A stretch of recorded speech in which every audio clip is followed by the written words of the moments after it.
سورہ علق، سورہ علق کا تعارف۔ مقام نزول، سورہ علق مکہ مکرمہ میں نازل ہوئی ہے۔ اکثر مفسرین کے نزدیک یہ سورت سب سے پہلے نازل ہوئی اور اس کی پہلی 5 آیتیں ما لم یعلم تک غار حرا میں نازل ہوئیں۔ آیات، کلمات اور حروف کی تعداد: اس سورت میں 1 رکوع، 19 آیتیں، 92 کلمے اور 280 حروف ہیں۔ علق نام رکھنے کی وجہ: خون کے لوتھڑے کو عربی میں علق کہتے ہیں اور اس سورت کی دوسری آیت میں یہ لفظ موجود ہے، اس کی مناسبت سے اسے سورہ علق کہتے ہیں۔ اس سورت کا ایک نام سورہ اقرا بھی ہے اور یہ نام اس کی پہلی آیت کے شروع میں موجود لفظ اقرا کی مناسبت سے رکھا گیا ہے۔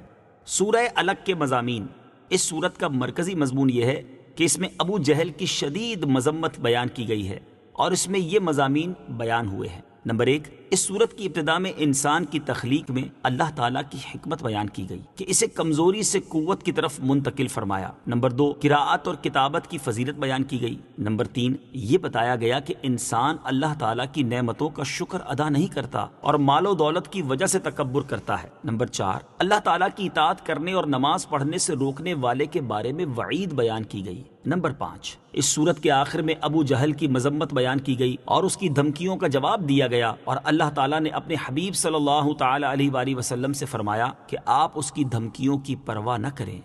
سورہ والتین کے ساتھ مناسبت: سورہ علق کی اپنے سے ماقبل سورت والتین کے ساتھ مناسبت یہ ہے کہ سورہ والتین میں انسان کی تخلیق کی صورت بیان کی گئی کہ اللہ تعالیٰ نے اسے سب سے اچھی صورت میں پیدا کیا، اور اس صورت میں انسان کی تخلیق کا مادہ بتایا گیا ہے کہ اسے خون کے لوتھڑے سے پیدا کیا گیا ہے۔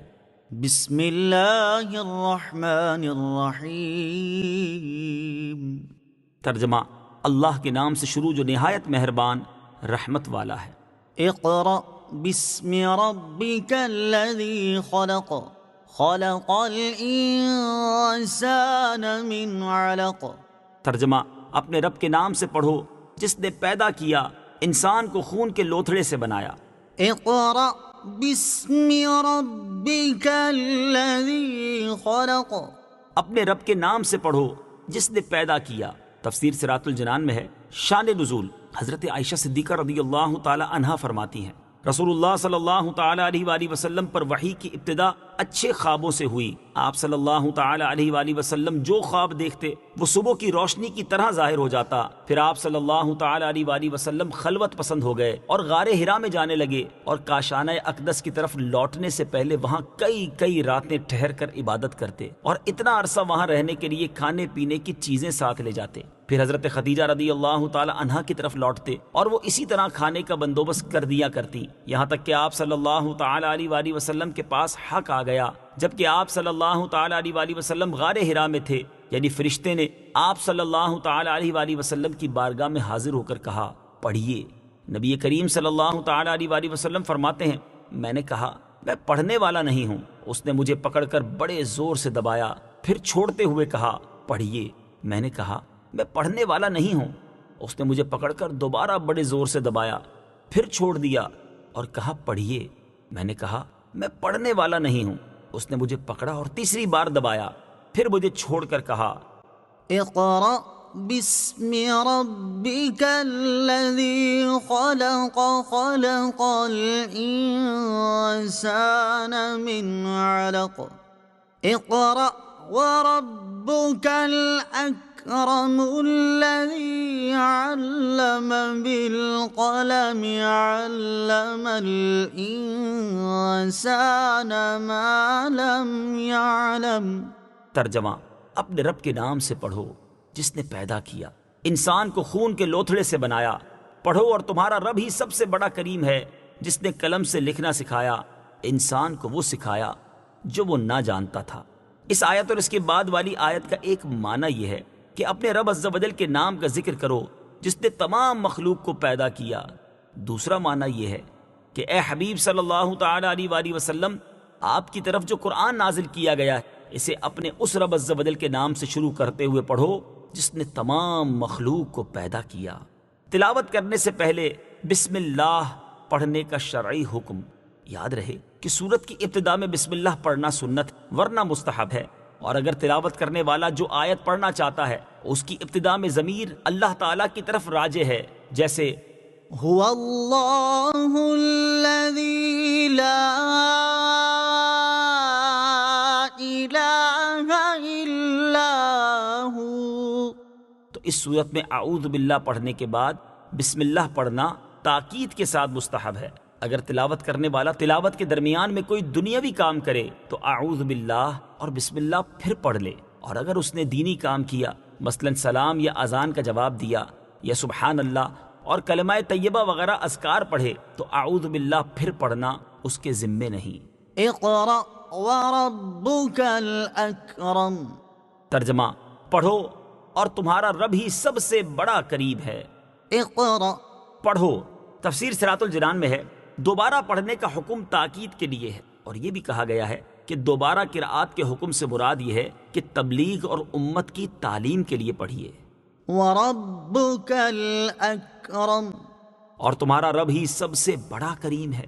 تفسیر صراط الجنان میں ہے یعنی اے حبیب صلی اللہ تعالی علیہ وآلہ وسلم، آپ کا رب عز و جل سب کریموں سے زیادہ کرم والا ہے. وہ اپنے بندوں کو نعمتیں عطا کرتا اور ان کی نافرمانیوں پر حلم فرماتا ہے. وہ اپنی نعمتوں کا انکار کرنے اور اپنے ساتھ کفر کرنے کے باوجود انہیں عذاب دینے میں جلدی نہیں فرماتا. الذي علم بالقلم علم الإنسان ما لم يعلم. ترجمہ: جس نے قلم سے لکھنا سکھایا انسان کو وہ سکھایا جو وہ نہ جانتا تھا. الذي علم بالقلم. جس نے قلم سے لکھنا سکھایا.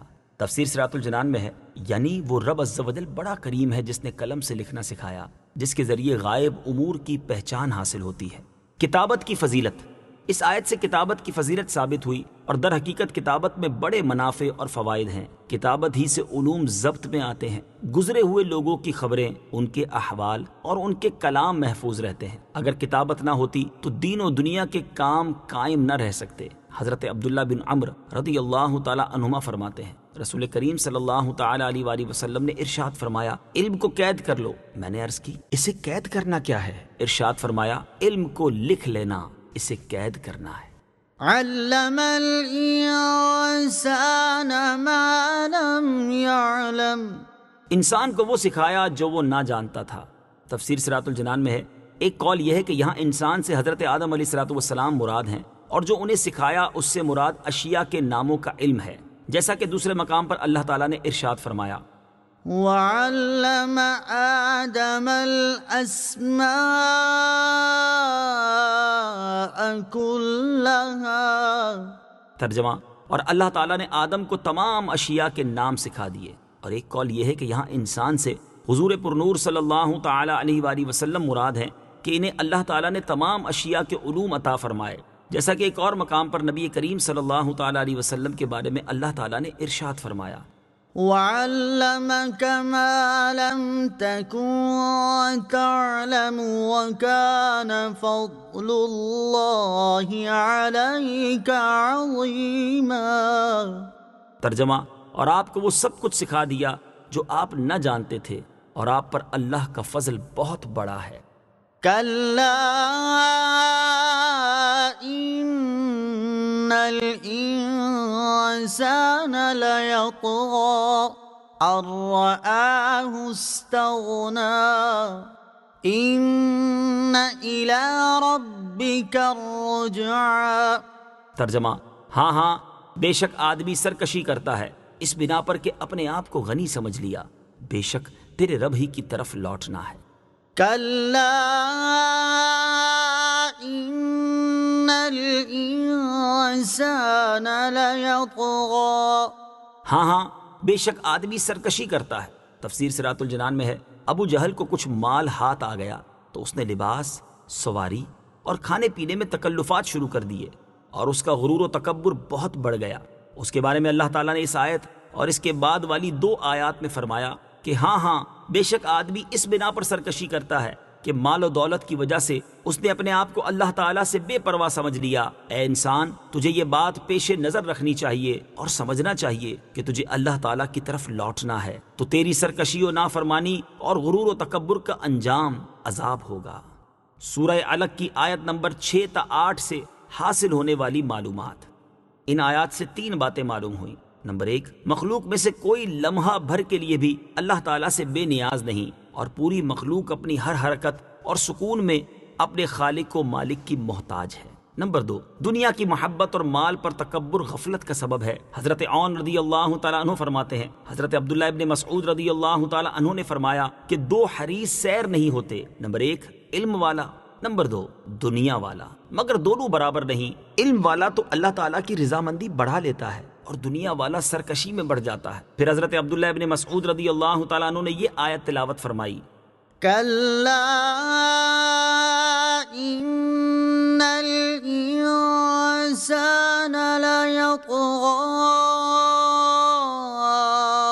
أن رآه استغنى۔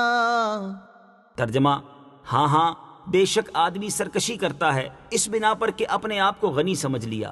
اور دوسرے یعنی علم والے کے بارے میں یہ آیت تلاوت فرمائی، إنما يخشى الله من عباده العلماء۔ ترجمہ، اللہ سے اس کے بندوں میں سے وہی ڈرتے ہیں جو علم والے ہیں۔ نمبر 3، مال و دولت اور منصب پر تکبر و غرور کرتے ہوئے جو لوگ اللہ تعالیٰ کے احکامات پر عمل نہیں کرتے، ان کا انجام بہت برا ہے۔ أرأيت الذي ينهى عبدا إذا صلى۔ ترجمہ، کیا تو نے اس شخص کو دیکھا جو منع کرتا ہے بندے کو جب وہ نماز پڑھے؟ أرأيت الذي ينهى، کیا تو نے اس شخص کو دیکھا جو منع کرتا ہے؟ تفسیر صراط الجنان میں ہے، شان نزول، یہ آیتیں بھی ابو جہل کے بارے میں نازل ہوئیں۔ ابو جہل نے نبی کریم صلی اللہ تعالی علیہ وآلہ وسلم کو نماز پڑھنے سے منع کیا اور لوگوں سے کہا تھا کہ اگر میں انہیں ایسا کرتا دیکھوں گا تو معاذ اللہ گردن پاؤں سے کچل ڈالوں گا اور چہرہ خاک میں ملا دوں گا۔ ایک مرتبہ حضور پر نور صلی اللہ تعالی علیہ وآلہ وسلم نماز پڑھ رہے تھے کہ ابو جہل اسی فاسد ارادے سے آیا اور حضور اقدس صلی اللہ تعالی علیہ وآلہ وسلم کے قریب پہنچ کر الٹے پاؤں ہاتھ آگے بڑھائے ہوئے ایسے پیچھے بھاگا جیسے کوئی کسی مصیبت کو روکنے کے لیے ہاتھ آگے بڑھاتا ہے۔ اس کے چہرے کا رنگ اڑ گیا اور اعضا کانپنے لگے۔ لوگوں نے اس سے کہا، تجھے کیا ہوا ہے؟ ابو جہل کہنے لگا، میرے اور محمد مصطفیٰ صلی اللہ تعالی علیہ وآلہ وسلم کے درمیان ایک خندق ہے جس میں آگ بھری ہوئی ہے اور دہشت ناک پرندے بازو پھیلائے ہوئے ہیں۔ سرکار دو عالم صلی اللہ تعالی علیہ وآلہ وسلم نے فرمایا، اگر وہ میرے قریب آتا تو فرشتے اس کا عضو جدا کر ڈالتے۔ اس آیت اور اس کے بعد والی آیت کا خلاصہ یہ ہے کہ اے حبیب صلی اللہ تعالی علیہ وآلہ وسلم، کیا آپ نے اس شخص کو دیکھا جو میرے کامل بندے کو نماز پڑھنے سے منع کرتا ہے؟ اللہ تعالیٰ کی اطاعت اور نماز پڑھنے سے روکنے کی وعید۔ بعض مفسرین فرماتے ہیں اس وعید میں ہر وہ شخص داخل ہے جو اللہ تعالیٰ کی اطاعت کرنے اور نماز پڑھنے سے روکے۔ ایک اور مقام پر اللہ تعالیٰ ارشاد فرماتا ہے، ومن أظلم ممن منع مساجد الله أن يذكر فيها اسمه وسعى في خرابها أولئك ما كان لهم أن يدخلوها إلا خائفين لهم في الدنيا خزي ولهم في الآخرة عذاب عظيم۔ ترجمہ، اور اس سے بڑھ کر ظالم کون ہوگا جو اللہ کی مسجدوں کو اس بات سے روکے کہ ان میں اللہ کا نام لیا جائے اور ان کو ویران کرنے کی کوشش کرے۔ انہیں مسجدوں میں داخل ہونا مناسب نہ تھا مگر ڈرتے ہوئے، ان کے لیے دنیا میں رسوائی ہے اور ان کے لیے آخرت میں بڑا عذاب ہے۔ یاد رہے کہ اس میں وہ صورتیں داخل نہیں جن میں کسی کو نماز پڑھنے یا عبادت کرنے سے روکنا جائز ہے، جیسے غصب کی ہوئی زمین میں نماز پڑھنے والے کو روکنا، مکروہ اوقات میں نماز پڑھنے والے کو روکنا، شوہر کا اپنی بیوی کو نفل نماز پڑھنے، نفلی روزہ اور نفلی اعتکاف کرنے سے روکنا وغیرہ۔ یوں ہی مالک غلام کو اور اجیر خاص کو نوافل سے روک سکتا ہے، مگر فقہا فرماتے ہیں کہ جو کراہت کے وقت نماز پڑھنے لگے تو اسے نماز سے نہ روکو، بعد میں مسئلہ سمجھا دو تاکہ اس آیت کی زد میں نہ آ جاؤ۔ مزید یہ کہ اور بھی کچھ لوگوں کو مسجد سے روکا جا سکتا ہے، جیسے ناسمجھ بچے یا دیوانے کو جسے پیشاب پخانے کی تمیز نہ ہو، جس کے منہ سے کچے پیاز یا لہسن یا حکا کی بو آ رہی ہو، جس کے جسم پر بدبودار زخم ہو، وہ بد مذہب جس کی مسجد میں آنے سے فساد ہو۔ أرأيت إن كان على الهدى أو أمر بالتقوى۔ ترجمہ، بھلا دیکھو تو اگر وہ ہدایت پر ہوتا یا پرہیزگاری کا حکم دیتا تو کیا ہی اچھا تھا۔ أرأيت إن كان على الهدى، بھلا دیکھو تو اگر وہ ہدایت پر ہوتا۔ تفسیر صراط الجنان میں ہے، اس آیت اور اس کے بعد والی آیت کا خلاصہ یہ ہے کہ اے حبیب صلی اللہ تعالی علیہ وآلہ وسلم، ذرا دیکھو تو اگر نماز سے روکنے والا وہ کافر ہدایت پر ہوتا اور دوسروں کو پرہیزگاری کا حکم دیتا تو وہ کتنے بلند مراتب حاصل کرتا۔ اگر ابو جہل ایمان قبول کر لیتا تو اسے یہ مراتب ملتے کہ وہ مومن ہوتا، پھر حضور اقدس صلی اللہ تعالی علیہ وآلہ وسلم کے دیدار سے صحابی بن جاتا، حضور پرنور صلی اللہ تعالی علیہ وآلہ وسلم کا عزیز ہو کر اللہ تعالیٰ کا پیارا بن جاتا، بیت اللہ شریف میں رہتا تھا، اس لیے ایک نیکی کا ثواب 1,00,000 پاتا، وہ قوم کا سردار تھا اور اس کی وجہ سے اس کے ماتحت لوگ بھی ایمان لے آتے تو ان سب کا ثواب بھی اسے ملتا۔ سورہ علق کی آیت نمبر 11 اور 12 سے حاصل ہونے والی معلومات۔ ان آیات سے 3 باتیں معلوم ہوئیں۔ نمبر 1، گزشتہ لوگوں کی سرکشی میں غور کرنے سے بھی ہدایت نصیب ہوتی ہے۔ نمبر 2، نبی کریم صلی اللہ تعالی علیہ وآلہ وسلم کے زمانے والوں کو ایمان کے ذریعے جو درجے نصیب ہو سکتے تھے وہ بعد والوں کے لیے ممکن نہیں۔ نمبر 3، بڑا بد نصیب وہ ہے جسے اللہ تعالیٰ اچھا موقع دے اور وہ اس سے فائدہ نہ اٹھائے۔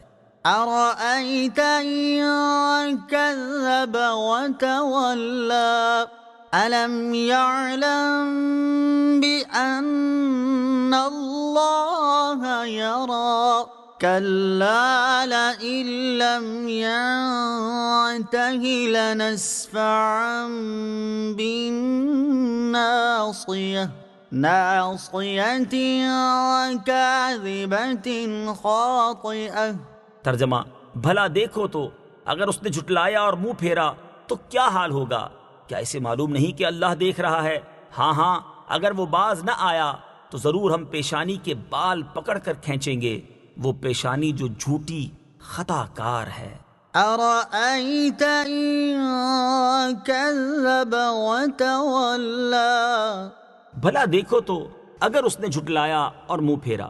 تفسیر صراط الجنان میں ہے، اس آیت اور اس کے بعد والی 3 آیات کا خلاصہ یہ ہے کہ اے حبیب صلی اللہ تعالی علیہ وآلہ وسلم، ذرا دیکھو تو اگر اس کافر نے مرتے دم تک آپ کو جھٹلایا اور آپ پر ایمان لانے سے منہ پھیرا تو اس کا کیا حال ہوگا؟ کیا ابو جہل کو معلوم نہیں کہ اللہ تعالیٰ اس کے اس فعل کو دیکھ رہا ہے تو وہ اسے اس کی جزا دے گا؟ ہاں، اگر وہ میرے حبیب صلی اللہ تعالی علیہ وآلہ وسلم کو ایذا دینے اور انہیں جھٹلانے سے باز نہ آیا تو ضرور ہم اسے پیشانی کے بال پکڑ کر کھینچیں گے اور اس کو جہنم میں ڈالیں گے، اور وہ جھوٹے اور خطا کار شخص کی پیشانی ہے۔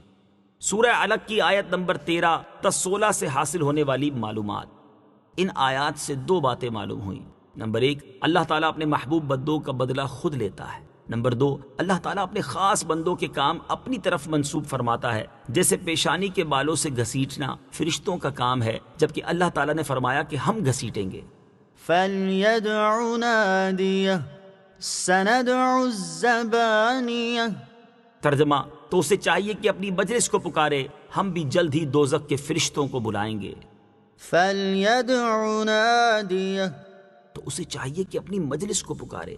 تفسیر صراط الجنان میں ہے، شان نزول، جب ابو جہل نے نبی کریم صلی اللہ تعالی علیہ وسلم کو نماز سے منع کیا تو حضور اقدس صلی اللہ تعالی علیہ وآلہ وسلم نے اس کو سختی سے جھڑک دیا۔ اس پر اس نے کہا کہ آپ مجھے جھڑکتے ہیں؟ خدا کی قسم، میں آپ کے مقابلے میں نوجوان، سواروں اور پیدلوں سے اس جنگل کو بھر دوں گا۔ آپ جانتے ہیں کہ مکہ مکرمہ میں مجھ سے زیادہ بڑے جتھے اور مجلس والا کوئی نہیں ہے۔ اس پر یہ آیات نازل ہوئیں جن کا مفہوم یہ ہے کہ ابو جہل اپنی مجلس والوں کو پکار لینے کی دھمکی لگا رہا ہے، تو اسے چاہیے کہ میرے حبیب صلی اللہ تعالی علیہ وآلہ وسلم کے مقابلے میں اپنی مدد کے لیے اپنی مجلس کو پکارے۔ اگر اس نے ایسا کیا تو ہم بھی جلد ہی دوزخ کے فرشتوں کو بلائیں گے، جن کا مقابلہ کرنے کی طاقت ان میں سے کسی کے پاس نہیں ہے۔ ترمذی شریف کی حدیث ہے، حضرت عبداللہ ابن عباس رضی اللہ تعالی عنہما سے روایت ہے، نبی کریم صلی اللہ تعالی علیہ وآلہ وسلم نے ارشاد فرمایا، اگر ابو جہل اپنی مجلس کو بلاتا تو فرشتے اسے اعلانیہ طور پر گرفتار کر لیتے۔ سورہ علق کی آیت نمبر 17 اور 18 سے حاصل ہونے والی معلومات۔ ان آیات سے 3 باتیں معلوم ہوئیں۔ نمبر 1، حضور اقدس صلی اللہ تعالیٰ علیہ وآلہ وسلم اللہ تعالیٰ کے ایسے محبوب ہیں کہ آپ کا دشمن اللہ تعالیٰ کا دشمن ہے، کہ ابو جہل نے حضور پرنور صلی اللہ تعالیٰ علیہ وآلہ وسلم کو دھمکی لگائی کہ وہ اپنی مجلس کے لوگوں کو بلا لے گا، تو حضور اکرم صلی اللہ تعالیٰ علیہ وآلہ وسلم نے یہ نہ فرمایا کہ ہم صحابہ کی جماعت کو بلا لیں گے، بلکہ اللہ تعالیٰ نے فرمایا کہ ہم زبانیاں فرشتوں کو بلا لیں گے۔ نمبر 2، نبی کریم صلی اللہ تعالیٰ علیہ وآلہ وسلم کی شان ظاہر کرنے کے لیے فرشتوں کی فوج آنے کو تیار ہے، ورنہ کفار کی ہلاکت کے لیے تو ایک ہی فرشتہ کافی ہے۔ نمبر 3، امر کا ہر صیغہ وجوب کے لیے نہیں ہوتا بلکہ اور چیزوں کے لیے بھی ہوتا ہے، جیسے یہاں امر کا صیغہ تو ہے لیکن وجوب کے لیے نہیں بلکہ اظہار غضب کے لیے ہے۔ كلا لا تطعه واسجد واقترب۔ ترجمہ، خبردار اس کی بات نہ مانو اور سجدہ کرو اور ہم سے قریب ہو جاؤ۔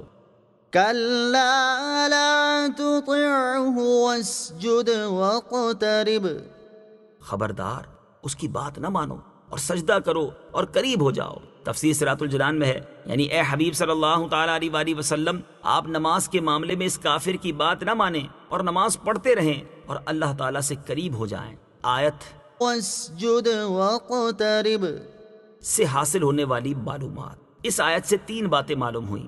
نمبر 1، حضور پرنور صلی اللہ تعالیٰ علیہ وسلم کی عبادتیں سیئات کی معافی کے لیے نہیں بلکہ اللہ تعالیٰ کے قرب کے لیے ہیں۔ نمبر 2، سجدہ بہترین عبادت ہے کہ اس میں بندہ زمین پر اپنا سر رکھ کر اپنے عجز کا اظہار کرتا ہے اور زبان سے اللہ تعالیٰ کی عظمت کا اقرار کرتا ہے، اسی لیے ہر رکعت میں سجدے 2 ہیں۔ نمبر 3، سجدے میں اللہ تعالیٰ کا قرب نصیب ہوتا ہے۔ حضرت ابو ہریرہ رضی اللہ تعالیٰ عنہ سے روایت ہے، نبی کریم صلی اللہ تعالیٰ علیہ وآلہ وسلم نے ارشاد فرمایا، بندہ سجدے کی حالت میں اپنے رب عز و جل سے بہت زیادہ قریب ہوتا ہے، اس لیے تم سجدے میں کثرت سے دعا کیا کرو۔ نوٹ، یاد رہے کہ یہ آیت آیات سجدہ میں سے ہے، اسے پڑھنے اور سننے والے پر سجدہ تلاوت کرنا لازم ہے۔ صدق اللہ العظیم۔